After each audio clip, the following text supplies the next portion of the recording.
Gents car వెళ్దామని పొద్దున్నుంచి drive చేసుకుంటూ వస్తే లాస్ట్‌కి ఇక్కడ రోడ్ బ్లాక్ అని చెప్పి రోడ్ క్లోజ్.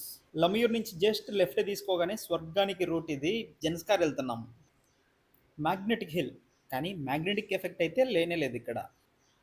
అప్పుడప్పుడు సస్పెన్సెస్ ఎదురవుతాయి ఇలాంటి రాళ్ళలాగా. ఎంటైర్ ట్రిప్‌లో ఇంత బ్లూయిష్ వాటర్ ఇక్కడే చూస్తున్నా. Gents car route super. ఇదేం రూట్ రా నాయనా, ఎంతసేపటి నుంచి తోలినా అయిపోతనే లేదు. ఇంకా ఇంత దూరమా? ఇప్పటికే ఇది సెకండ్ హై పాస్ అయినా రూట్ వస్తలేదు. Vizag to Ladakh day 27. Night అయితే షే దగ్గర పడుకున్నాం. లేక్ అంటే కొంచెం ముందు తిక్సే దాటిన తర్వాత పొద్దున్నే లేసి ఆమ్లెట్ వేసుకున్నాం. చాలా బాగా వచ్చింది. స్పైసీ స్పైసీగా హోమ్ మేడ్ ఆమ్లెట్. అది కూడా ఇక్కడే కొంచెం ముందర వాటర్ వెళ్తుంటే ఇక్కడే కూర్చొని చేసుకున్నాం. కొంచెం సిటీలోనే, కానీ బాగుంది ప్లేస్ అయితే. ఇది తిక్సే మానిస్ట్రీ పైనుంచి వ్యూ అయితే సూపర్ ఉంటుంది. ఈ తిక్సే మానిస్ట్రీ మేము ఇక్కడ కొంచెం ఫ్రెష్ అవ్వడానికి వచ్చాము. ఇక్కడే కొద్దిగా ఫ్రెష్ అయ్యేసి ఇక్కడ నుంచి స్టార్ట్ అయిపోతాం. ఇది పార్కింగ్లో నుంచి వ్యూ ఎక్సలెంట్ ఉంటుంది. మీరు లే వెళ్ళారంటే తిక్సే మానిస్ట్రీ మాత్రం అస్సలు మిస్ అవ్వకండి. 50 రూపీస్ ఉంటుంది ఎంట్రీ ఫీ అంతే. వ్యూ మాత్రం నెక్స్ట్ లెవెల్. మానిస్ట్రీ దగ్గర నుంచి స్టార్ట్ అయిపోయాం. దారిలో సింధు ఘాట్ అని ఒకటి కనిపించింది. మేము యాక్చువల్గా అటు ఇటు తిరుగుతూనే ఉన్నాం కదా, ఒక 3-4 సార్లు వచ్చాం ఇప్పటికీ ఇదే రూట్లో. ఇది షే దాటిన తర్వాత ఉంటుంది. ఏముంది చూద్దాము సింధు ఘాట్ అని చెప్పి లోపలికి వెళ్ళాము. మొత్తం డెడ్ ఎండ్ వరకు వెళ్ళాం, కానీ అక్కడైతే మాకు ఏం కనిపించలేదు. డెడ్ ఎండ్ క్లోజ్ ఉంది. ఇన్ కేస్ మీరు సింధు ఘాట్ అని ఉంది కదా అని చెప్పి అనవసరంగా వెళ్ళకండి, ఊరికే టైం వేస్ట్. ప్రెజెంట్ అయితే ఇంకా కన్స్ట్రక్షన్లోనే ఉన్నట్టుంది. లోపలికి పూర్తిగా పోవడానికి అయితే లేదు. Dead end complete close. ఇన్ని డేస్ నుంచి తిరుగుతున్నాం, కంప్లీట్ అయిపోయింది మొత్తానికి లే నుంచి. కొంతమంది టేక్ ఆఫ్ అయిపోయారు లేకి. చూడండి పైన ఫ్లైట్ కనిపిస్తుంది. మేము కూడా టేక్ ఆఫ్ అవుతున్నాం లే నుంచి. ఆన్ ద వేలో హాల్ ఆఫ్ ఫేమ్ కనిపించింది, కానీ మేమైతే వెళ్ళట్లేదు. ఆ ఫ్లైట్లో వెళ్తున్న వాళ్ళది మాది ఒకటే బాధ, అప్పుడే తొందరగా అయిపోయింది ట్రిప్ మొత్తం అని. ఇది పత్తర్ సాహెబ్ గురుద్వారు. ఇక్కడ ఆగాము చాలాసేపు, ఒక హాఫ్ అన్ అవర్ అలా ఆగిన తర్వాత ఆలోచించాము యాక్చువల్గా నైట్ ఇక్కడ స్టే చేసి రేపు జెన్స్కార్ వెళ్దామా లేకపోతే ఇప్పుడే వెళ్దామా అని చెప్పి. ఇక్కడ చూస్తే మరీ ఎండ ఉంది. ఇప్పుడు ఆల్రెడీ జస్ట్ ఒక 11 అవుతుంది టైం అంతే. ఈవినింగ్ వరకు ఉండాలంటే అంత రోజు ఆల్మోస్ట్ ఒక 1 డే కంప్లీట్ వేస్ట్ అయిపోయినట్లే. అందుకని ఎందుకు 1 డే కంప్లీట్ వేస్ట్ చేయడము, ఆన్ ద వేలో చూసుకుందాము అని స్టార్ట్ అయినాం. లమ్యూర్ వరకు వెళ్ళి ఫిక్స్ అయిదామని అనుకుంటున్నాం. ప్రెజెంట్ అయితే జెన్స్కార్ వెళ్ళాలనా లేదా అనే విషయం పైన. కానీ జెన్స్కార్ వ్యూస్ అయితే చాలా బాగుంటాయి, అందుకని వెళ్దామని అనుకుంటున్నాం. మ్యాక్సిమం లమ్యూర్ నుంచి కొంచెం ముందర లెఫ్ట్ కట్ అవుతుంది. ఆ ముందర పెట్రోల్ బంక్ ఒకటి వస్తుంది. ఆ పెట్రోల్ బంక్లో ఫుల్ చేయించుకొని స్టార్ట్ అవుదామని అనుకుంటున్నాం యాజ్ ఆఫ్ నౌ అయితే. సో ఎలా జరుగుతుందో ఏమో, ఎలా ఉంటుందో రూటు. ఇంకో రూట్ అయితే దారుణంగా ఉందని చెప్పారు, అందుకని చెప్పి ఈ రూట్ చూస్ చేసుకున్నాం లమ్యూర్ నుంచి వెళ్దామని చెప్పి. అదే మనాలి నుంచి అయితే కొంచెం డిఫికల్టీగానే ఉంటుంది మనకు. అందువల్ల లేలో ఉండబట్టే దాదాపు 14 డేస్ అవుతుంది. మొత్తం కంప్లీట్ చేసుకున్నాం హ్యాపీగా. ఎక్కడ ఏం పెద్ద ప్రాబ్లమ్స్ రాలేదు. రోడ్స్ అన్నీ కంఫర్టబుల్గానే ఉన్నాయి, ఏమీ ప్రాబ్లం రాలేదు మాకైతే. మోర్ ఓవర్ మాకైతే వదిలి వెళ్ళాలని లేదు ఇక్కడ. చాలా రోజుల నుంచి ఉన్నాం కదా. మామూలు కొన్ని ప్లేస్లో వస్తే వెళ్ళిపోవాలనిపిస్తుంది తొందరగా, కానీ మాకు ఇక్కడికి వచ్చిన తర్వాత అసలు వెళ్ళాలని లేదు. ఇప్పటికి కూడా అప్పుడే వెళ్ళిపోతున్నామా అనిపిస్తుంది. 2 వీక్స్ ఉన్నా కూడా 15 డేస్ అనుకుంటా ఇక్కడికి వచ్చి. ఈరోజు 15 డేస్ కూడా మాకు అప్పుడే అయిపోయిందా అన్న ఫీలింగ్ ఉంది. సో నాకైతే చాలా హ్యాపీగా ఉంది ఈ ట్రిప్ కంప్లీట్ హ్యాపీగా అయినందుకు. అండ్ మీకు చాలా మంది ఇక్కడికి లేకి రావాలంటే మిస్ఇన్ఫర్మేషన్ ఇస్తున్నారు. రోడ్ సరిగ్గా లేవు, అక్కడ స్టేజ్ సరిగ్గా దొరకట్లేదు, అలా చాలా వాటి గురించి మిస్ఇన్ఫర్మేషన్ ఇస్తున్నారు. మేము దానివల్ల కొంచెం ఆలోచించాల్సి వచ్చింది 2 సార్లు, 1-2 సార్లు ప్రతి చోట. కానీ మేము ఎక్కడా కానీ పెట్రోల్ పైన ఇబ్బంది పడలేదు, స్టే గురించి ఎక్కడ ఇబ్బంది పడలేదు. ఎందుకంటే స్టే మ్యాక్సిమం మేము ఇప్పటి వరకు ఒక్కరోజు కూడా స్టే తీసుకోలేదు. మ్యాక్సిమం కార్లోనే పడుకున్నాం, లేదంటే టెంట్ వేసుకున్నాం. వాటితోనే సరిపోయింది ఇప్పటి వరకు 26th డే కూడా. సో మీ అందరు చెప్తున్నట్లు అక్కడ ప్రాబ్లం అయితే లేదు స్టే తీసుకోవడానికి. మేబీ ఉంటే మెయిన్ ఏరియాలో ఉంటుందేమో, కానీ దానికంటే కొంచెం ముందర ఏదైనా విలేజెస్ అవి వస్తాయి, అక్కడైతే మీకు ఈజీగా దొరికేస్తున్నాయి హోమ్ స్టేస్. ఇంకా తక్కువకే దొరుకుతాయి నాకు తెలిసి మెయిన్లో ఉండేదానికంటే. సో దాని గురించి మీరేమో ఆలోచించాల్సిన అవసరం లేదు. అండ్ పెట్రోల్ మెయిన్ థింగ్ మాకు చాలా భయపెట్టింది ఏంటంటే పెట్రోల్ సరిగ్గా దొరకట్లేదు అని చెప్పి చాలా చోట్ల చెప్పారు.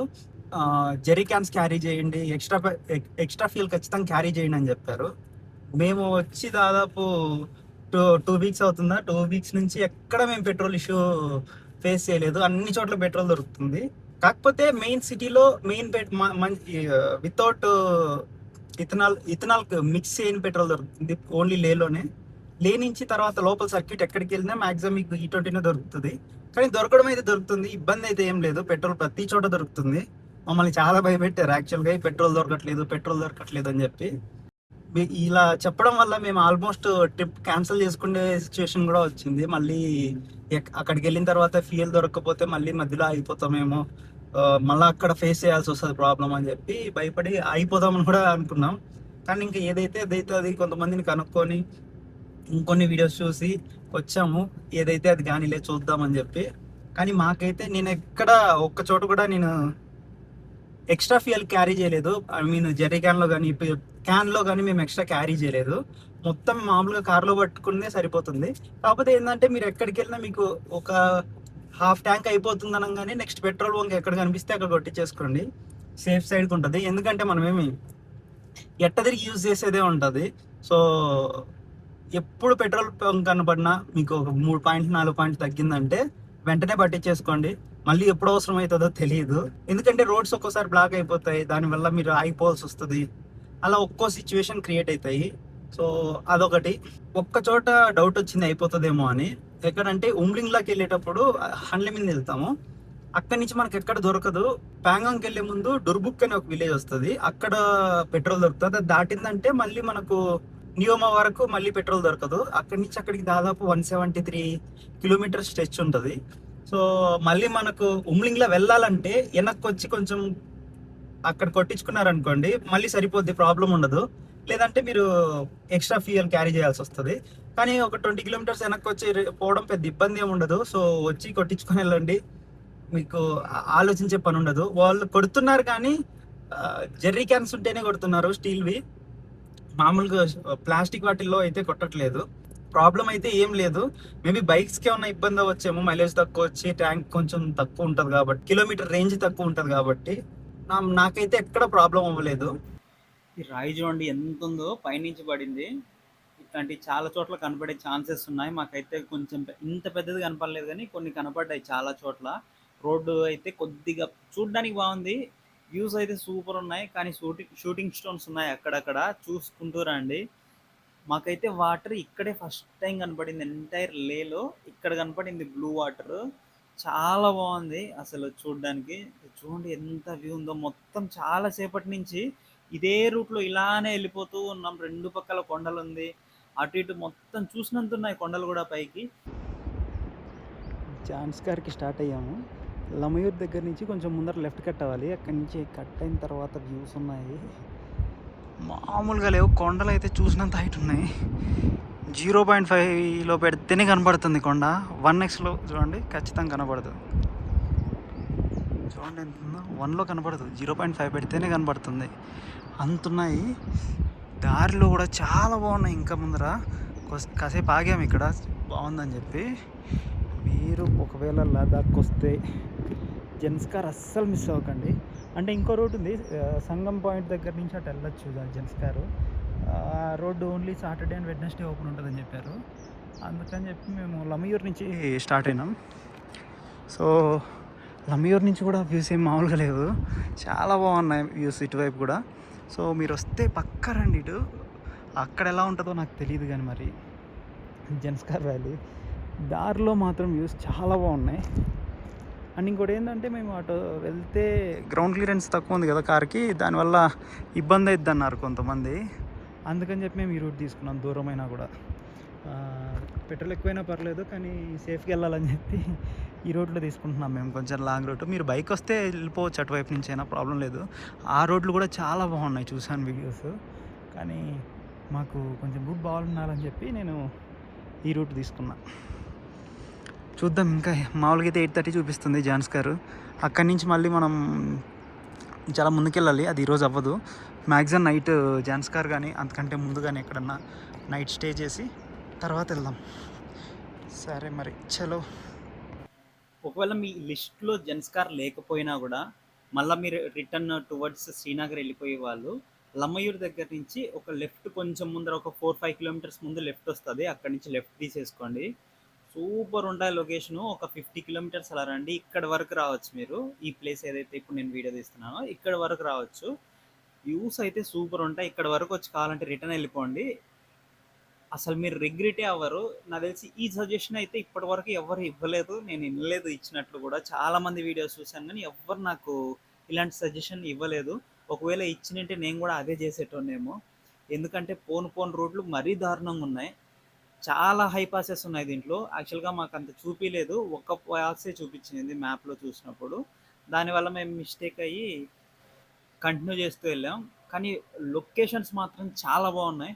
అసలు ఆ కొండ చూడండి ఎంత హైట్ ఉందంటే అది కెమెరాలో సరిపోవట్లేదు. 0.5 ఎక్స్‌లో తీస్తే మాత్రమే వస్తున్నాయి అవి. 1 ఎక్స్‌లో తీస్తున్నా సరిపోవట్లేదు కెమెరా లెన్స్‌లో అవి.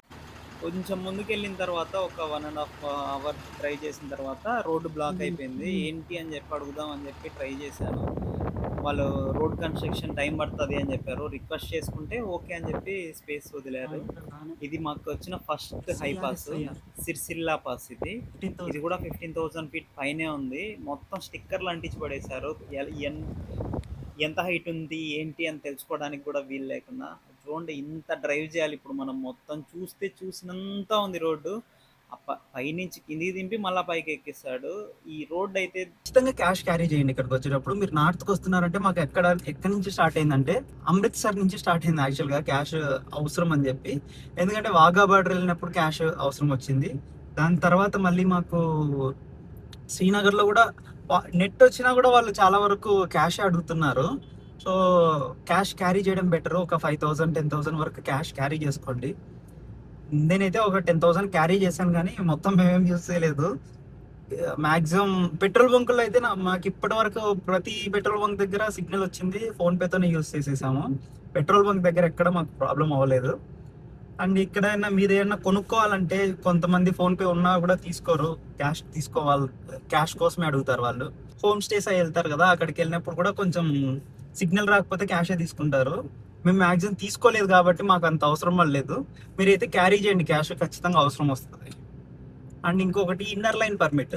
మీరు లేక్ రావాలంటే ఇన్నర్ లైన్ పర్మిట్ ఏం అవసరం లేదు. ఇన్నర్ లైన్ పర్మిట్ దాటినప్పటి నుంచి స్టార్ట్ అవుతుంది. మీరు ఇటు కార్దుంగ్లా కానీ ఉమ్లింగ్లా రూట్ కానీ ఏ రూట్ వెళ్ళినా కూడా లే నుంచి మీరు బయటికి వెళ్తున్నారంటే అప్పుడు అడుగుతారు. సో ఇన్నర్ లైన్ పర్మిట్ పక్కా తీసుకోండి. 450 per person ఉంటుంది. మీరు 1 day తీసుకున్న 450 తీసుకుంటారు, 30 days తీసుకున్న 450 తీసుకుంటారు. సో మీరు ఉండాలనుకునే కంటే ఒక 1 week 10 days ఎక్స్ట్రానే తీసుకోండి, యూజ్ అవుతుంది మీకు ఎట్ట తిరిగి. బుక్ చేసుకోవడానికి లింక్ డిస్క్రిప్షన్లో ఇస్తాను, website link. And separate video కూడా చేస్తాను ఎలా బుక్ చేసుకోవాలనేది, చెక్ చేయండి. మేము స్టార్ట్ అయినప్పటి నుంచి ఒక్క మనిషి కనిపిస్తలేడు. దారిలో ఒక చోట మనకు అది కన్స్ట్రక్షన్ జరుగుతుంది కదా, అక్కడ మనుషులు కనపడ్డారు. దాని తర్వాత మాకైతే ఒక్కరు కూడా కనిపిస్తలేదు. రోడ్లు బాగానే ఉన్నాయి కొన్ని చోట్ల డ్యామేజ్ ఉన్నాయి. ఈ రోడ్ చూడండి నీట్గా కనిపిస్తుందా, నీట్గా కనిపిస్తుంది. ఉన్నట్టుండి రోడ్డు మారిపోద్ది. అసలు గెస్ కూడా కొట్టలేనంత మారిపోద్ది. ఇందాకెళ్ళింది ఇదే రోడ్డు కంటిన్యూషనా కాదా అని. ఇది చూడండి రోడ్డు, ఇందాకటికి ఇప్పటికి ఎంత తేడా ఉండదు చూడండి. ఇలా వచ్చేస్తుంది రోడ్డు కంప్లీట్గా. మళ్ళీ కొంచెం సేపటికి క్లీన్ రోడ్డు వస్తుంది. కన్స్ట్రక్షన్ ఎక్కువ జరుగుతుంది రోడ్లో. ఇన్ కేస్ మీరు వచ్చారంటే చెక్ చేసుకోండి రోడ్డు స్టేటస్ ఏంటి అని చెప్పి. నేనైతే పెద్దగా రికమెండ్ చేయను ఈ రోడ్డు. చాలా కష్టంగా అనిపిస్తుంది. అంటే పోయినంత ఉంది. మేము మధ్యాహ్నం స్టార్ట్ అయ్యాం, చూడండి ఇంకా ఎంత ఉందో. ఈ కొండ అయితే మాకు ఒక 3 గంటలు 4 గంటల నుంచి కనిపిస్తూనే ఉంది. అది వస్తలేదు పోతలేదు. అదే కొండ చుట్టూ ఆడాడే తిరుగుతున్నట్టే ఉంది మాకు. అది చూడండి ఎంత దూరం ఉందో. ఆ చిన్నగా ఉన్నప్పటి నుంచి చూస్తున్నా ఇంకా ఉంది. అసలు కంప్లీట్ అవుతలేదు. ఈ రోడ్డు అయితే మాకు అదొక ట్రామా మిగిల్చేస్తుందేమో అన్నట్లుంది ఈ రోడ్డు. ఇంకా ముందుకెళ్ళాలి, మళ్ళీ పైకి ఎక్కాలి. పైకి ఎక్కిస్తాడు దించుతాడు. ఈ రోడ్లో అయితే అసలు ఎండే అవుతలేదు. ఒక హైపాస్లోనే వెళ్తూ ఉంది ఈ రోడ్డు. మొత్తం ఘాట్ రోడ్ అయితే. నేను వచ్చిన వాటిలో ఇప్పటి వరకు ఫస్ట్ ఘాట్ రోడ్ లాగా ఫీలింగ్ ఉంది నాకైతే. అస్సలు ఎండ ఈ రోడ్లు అయితే. మాకు మధ్యలో ఒక చోట ఒక కార్ ఆయన కనపడ్డాడు. ఒకటే కార్ కనిపించింది, వైట్ బోర్డు. ఐ మీన్ వేరే వెహికల్స్ అక్కడ దూరంగా ఒకటి వెళ్తున్నా. ఇవన్నీ కన్స్ట్రక్షన్ వెహికల్సే, లారీలు వెళ్తున్నాయి. అవి కూడా చాలా తక్కువ ఉన్నాయి. మాక్సిమం మాకి స్టార్ట్ అయిన తర్వాత కనపడింది ఒకే ఒక కారు. ఆయన చెప్పాడు, "చాలా పెద్ద ఘాటు, కొంచెం స్లిప్పరీగా ఉంది. రోడ్డు కొంచెం స్వీప్ ఉంది. జాగ్రత్తగా ఎళ్ళండి" అని చెప్పాడు. ఆయన ఇంతుంది అని చెప్పినప్పుడే మేము రిటర్న్ ఎళ్ళిపోయుంటే బావుండేమో అని డౌటొస్తుంది ఇప్పుడు. ఎళ్ళిపోయినా బావుండిండు. చాలా కష్టంగా ఉంది రోడ్డయితే. అండ్ మధ్యలో ఏం దొరకట్లేదు. షాపులు లేవు, ఊర్లు లేవు, ఏమి లేవు. మొత్తం సున్సాన్ ఏరియా. ఇందాక ఒక చోట చూపించాను కదా మీకు కొండ. అక్కడి నుంచి అంత తిరిగి వచ్చిన తర్వాత మళ్ళా చూడండి ఇప్పుడు ఇది ఇంకో పాస్ కిందికి ఎంత ఉందో. అసలు ఎండ్ అవుతలేదు. ఇంకో గంటకి మళ్ళీ ఇంకో పాస్ వచ్చింది. ఇది అసలు ఎంత హైట్‌లో ఉంది, ఏంటి అనేది అసలు ఏ పాస్ అనేది కూడా ఆడ క్లియర్‌గా మెన్షన్ చేసలేదు. ఆల్రెడీ బోర్డ్ ఉంది. కానీ మొత్తం అందరు స్టిక్కర్‌లు అంటించేసి అది కనిపించకుండా చేశారు. ఇంత ఎక్కిన తర్వాత మళ్ళీ ఇంత దిగాలి. అసలు ఈ రోడ్డు ఎక్కుతున్నాం, దిగుతున్నాం, ఎక్కుతున్నాం, దిగుతున్నాం. ఈడీడే ఒక లూప్‌లో తిరుగుతున్నామేమో అన్నంత ఉందిది. అస్సలు ఎండ్ అవుతలేవు ఈ రోడ్డు. చాలా సేపటి తర్వాత ఒక వెహికల్ కనపడింది యెల్లో బోర్డు ఇన్నోవా. ఇది ఆపుదామని చెప్పి మేము ఆపితే ఆయన కూడా ఆపకుండా వెళ్ళిపోయాడు. ఇన్ఫర్మేషన్ అడుగుదాము ఎంత దూరం ఉంది ఏంటి అని కనుక్కోవడం కోసం. అయినా ఏం ఉపయోగం లేదు. ఆయన వెళ్ళిపోతున్నాడు. అప్పటికైనా అర్థం చేసుకొని మేము కూడా వాళ్ళ వెనకలే వెళ్ళిపోవాల్సిందే. ఎంత కష్టంగా ఉంటుందో అట్లీస్ట్ ఆపి చెప్పడానికి కూడా వీలు లేనంత అని చెప్పి 2, 3 పాసుల్లాగా చూసామా ఇప్పుడు మళ్ళా ఇంత ఉంది చూడండి. అంతా కష్టపడి ఈవినింగ్ 6 అవుతుంది. 6 అయ్యే టయానికి రోడ్డు క్లోజ్ అన్నారు. ఒక చోట మేము రైట్ తీసుకున్నాము జెన్స్కార్ రోడ్ అని చెప్పి. ఆ రోడ్డు బ్లాక్ ఉంది. ఎండ్ వెళ్ళిన తర్వాత డ్రైవర్ని అడిగితే కావాలంటే మేము సైడ్ ఇస్తాం. ముందర ఇంకా చాలా కట్లు ఉన్నాయి. వెళ్ళడానికి వీలవ్వదు అని చెప్పాడు. ఇంక మేము ఏం చేయాలో అర్థం కాక ఇక్కడే పడుకొని పొద్దున్నే వెళ్ళిపోతాము. ఇంకొంచెం మెయిన్ రోడ్ ఉంది ముందుకెళ్ళిన తర్వాత. అక్కడికి వెళ్ళి పడుకొని పొద్దున్నే లేసి వెళ్ళిపోతాం. ఈ రోజు బ్లాగ్